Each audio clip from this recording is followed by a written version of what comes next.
Welcome, welcome, welcome. How are you, Libra? My name is G. You are watching Allastrology. January 2023. Can you believe it? Happy holidays. Hope you had a wonderful new year. Actually, you'll be seeing this before the new year, but hope your holidays so far have been pleasant.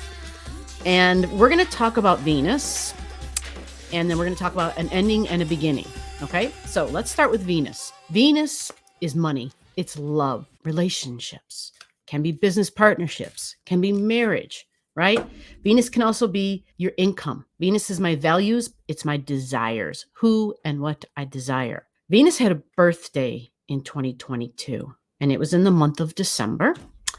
There was a video that I put out. Okay, so I'll cover some of the keywords that video went through. If you want more details, I'll put the link to the video below and you can check that out. Once I talk about Venus and where you had a Venus rebirth in your life, I'll pull a card. And yes, for 2023, new cards, right? A set of new astrology cards for us to play with, for us to feast our eyes on and get a beautiful visual. So birth of Venus, let me stay focused here. Venus for you, Libra. This is interesting because Venus rules your sign, right? Venus rules Libran energy. And Venus had a birthday in Sagittarius energy, okay? Now, Libra and Sagittarian energy, they get along. They're 60 degrees away from each other. So they get along.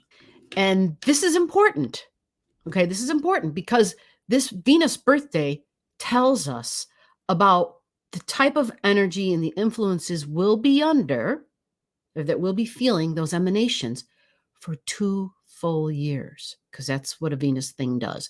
It has her birthday, and then in 2 years' time, she'll have another birthday in a different sign. And so it's that sign that it's in that we carry that energy.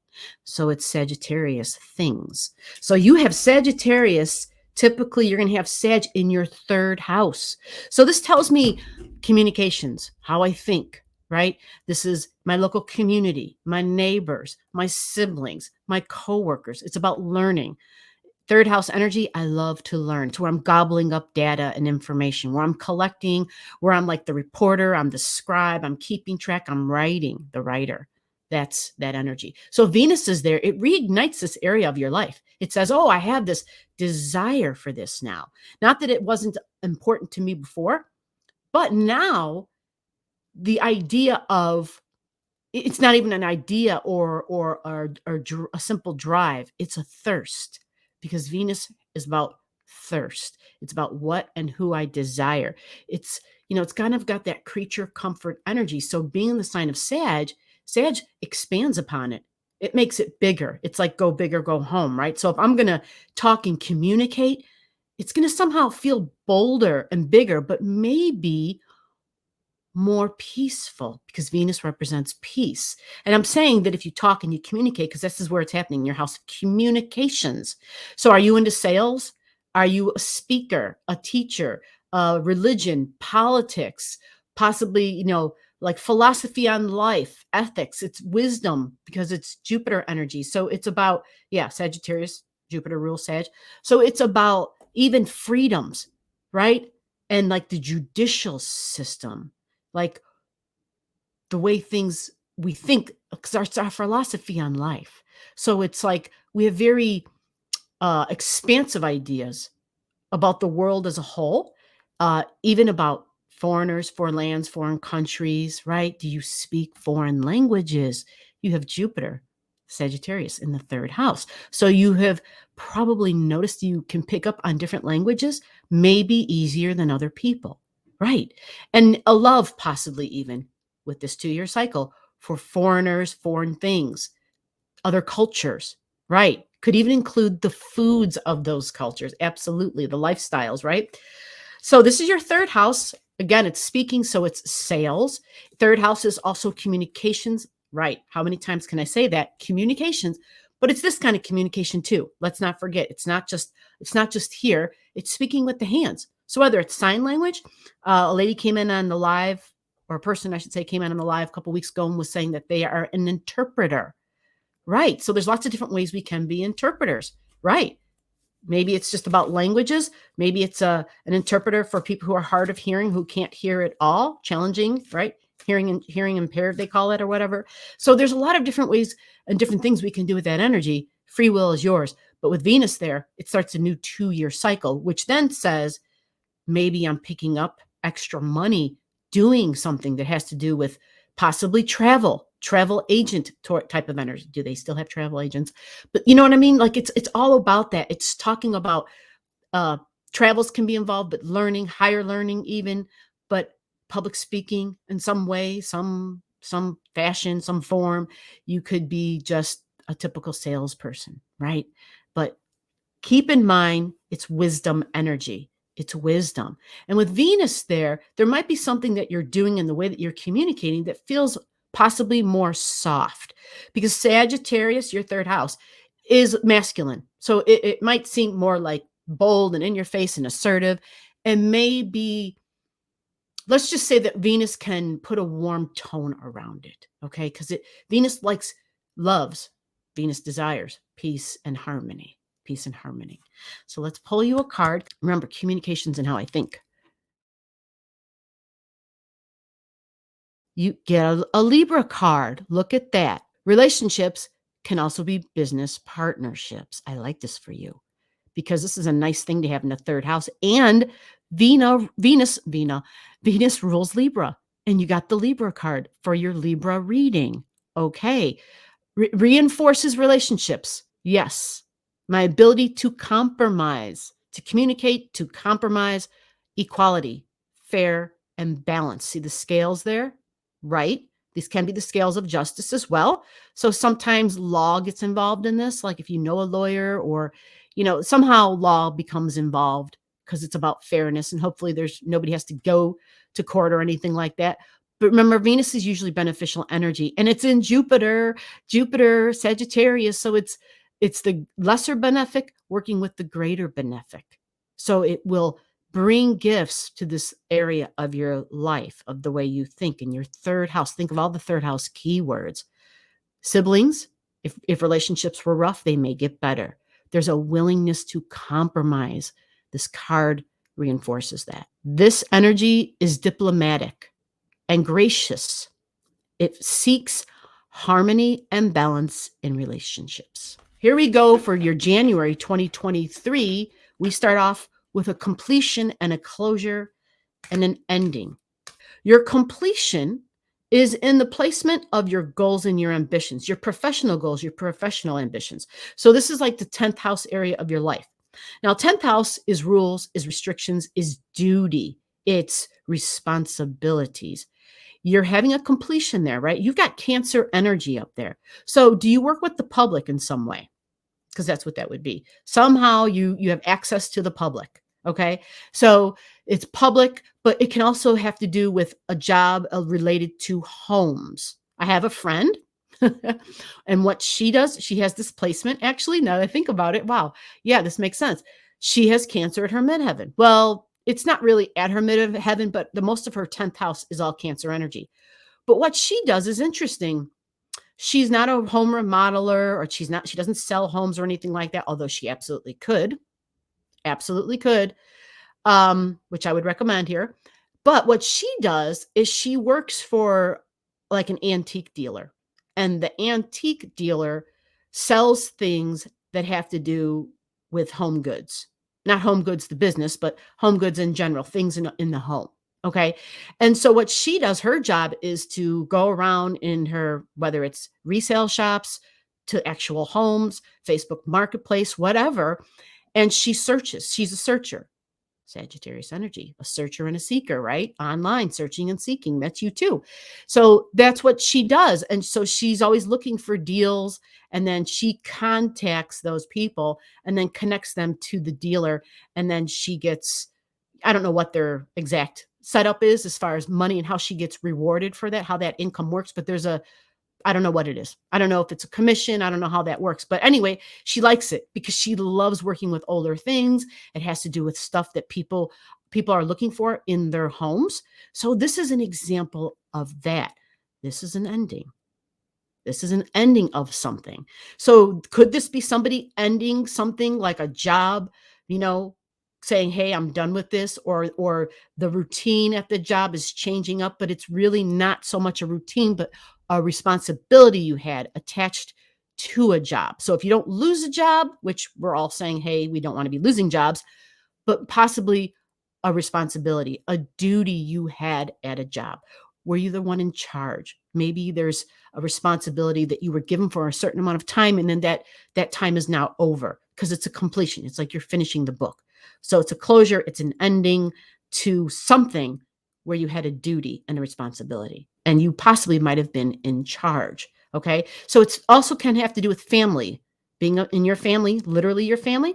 So, because it's Cancer energy, full moon in Cancer, feelings, family, emotions, your tribe. Something is closing out. Something is closing out. Okay. Maybe even wounds from childhood. And they could be related to the parental figures in your life, the mother wound. Maybe some of that's happening. Maybe that's all that's happening. Let's pull you a card for Libras and the completion that they're going to be having for their Cancer full moon. Wow. Look at that. We dug it out. Are you ready? That was like digging for a piece of crab meat out of a shell. Ooh, Vesta is how your light shines. I love this. This is beautiful. It's a feminine energy, the goddess within. It is your sacred spiritual center and quiet dignity. If you're not familiar with Vesta, it's typically a way in which you shine. There's something about you, okay? There's something about the being inside of you that you may not be super conscious of, but there's something there, whether it's in your communications, which likely it is because we're talking 10th house, what you will be known for. There's something that you shine, something where when you walk in and you start speaking, you stand out. You stand out. Now, that can go a whole lot of different ways in the world of Karens. There's something about a dignity that you have, right? That's what this card is saying. A spiritual center, sacred spiritual center, the goddess within, which means you have this place of peace within you. There's this depth because it's in the 10th house. So it's related to your past. This is like soul history. So what tells me right off the bat, also because of it's that Cancer energy, and I use the antiques as an example, there's some power here. Your soul carries that sort of knowledge and that wisdom, and this is how you shine. You're really good at this. And it doesn't have to be exactly what I was relating it to, but something with the past, something or someone from the past. There's some sort of an old school wisdom or knowledge that you carry. It's almost seems like it's you know how they have like those old wives' tales, those old homeschool remedies, like when you're working with herbs or whatever, there's something that is antiquated, right? Something that is older, something that is ancestral like, right? Whether it's something handed down from family, there's some sort of a knowledge, some sort of a wisdom that is kind of rare nowadays. And I think it is that people see in you, okay? And so you probably don't see it because it's just second nature for you. It's like breathing. We don't think about it. We just do it, you know? But this is how you shine. This is how you stand out. It's how you radiate. It's like a superpower that you have because it's the goddess within. So it's your job to make sure that you don't let that light go out. No matter what happens, no matter what this closure is or this ending, remember, it's the quiet dignity. It's the quiet dignity, which you excel at. Again, you probably don't see it, right? You probably feel scattered even, but there's a quiet dignity in you, and other people notice it, and so it's important. It's important. So just keep that in mind, especially when you feel like, how sometimes we get into those gray days of winter, right? Where it's just a challenging time and it just feels like we're lacking the brightness, we're lacking the sun. Look at that's just standing out and coming forward for you. It's a feminine power. So there's nurturing, the ability to nurture the public when you're with the public because it's at your midheaven. It's just something you naturally are able to do. You become the authority figure, like you play a role to be a parent when you're out in the public, meaning it's almost like you have a sense of duty and responsibility. You almost have a second sense when you're around others. You can pick up on certain moods of others. If others, and it might even be more serious than moods, like if things just aren't quite right, these subtle indicators you can feel and you acknowledge and recognize. And sometimes people just need for somebody to say hello to them.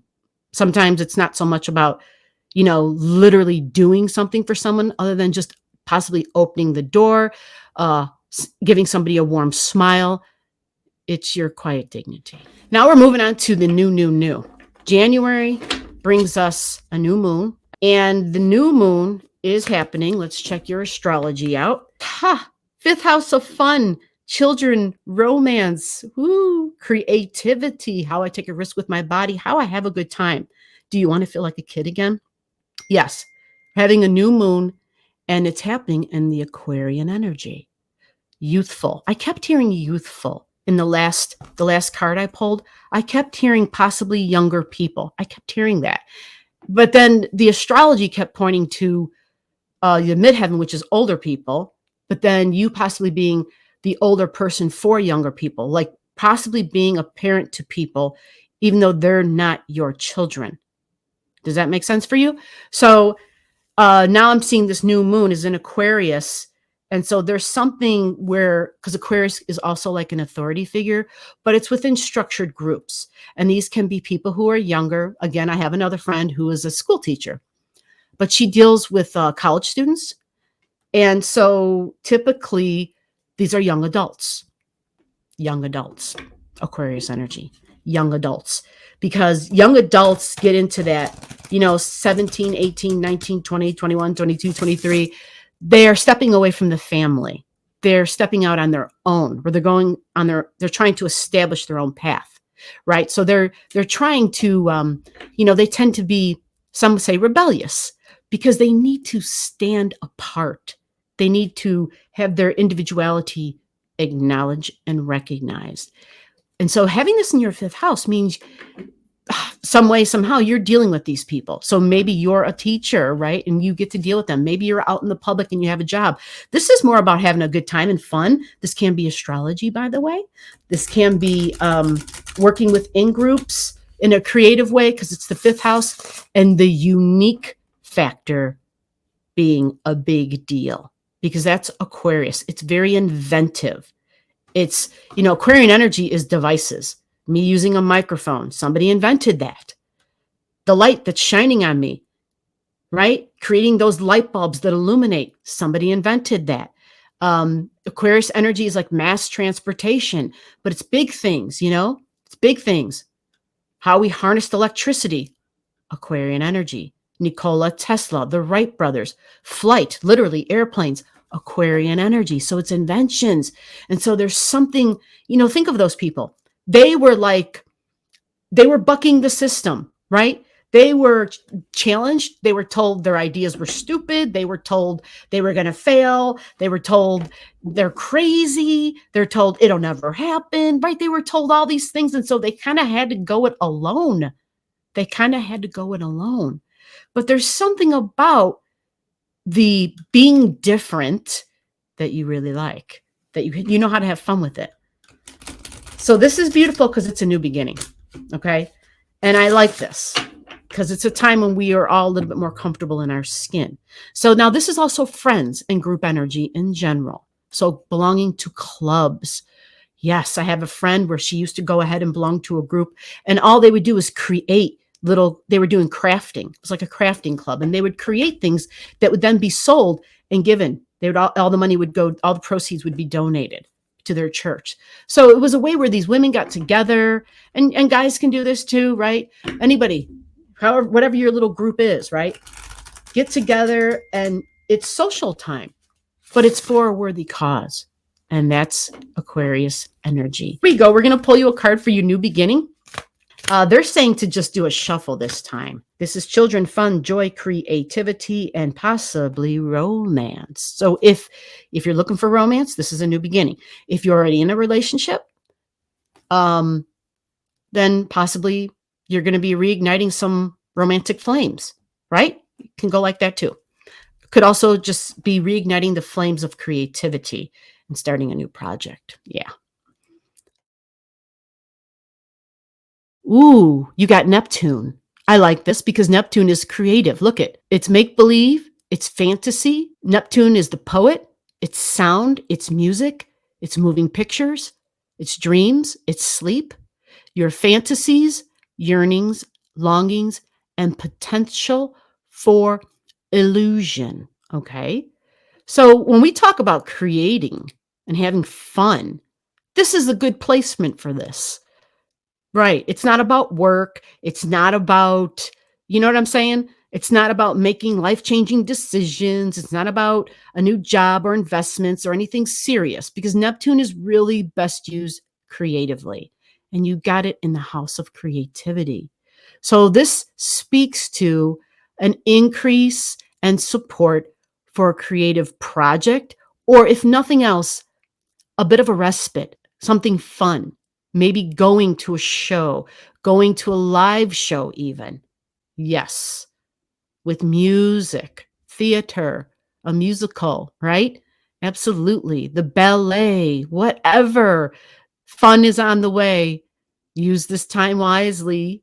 Enjoy. That's your new moon, Libra.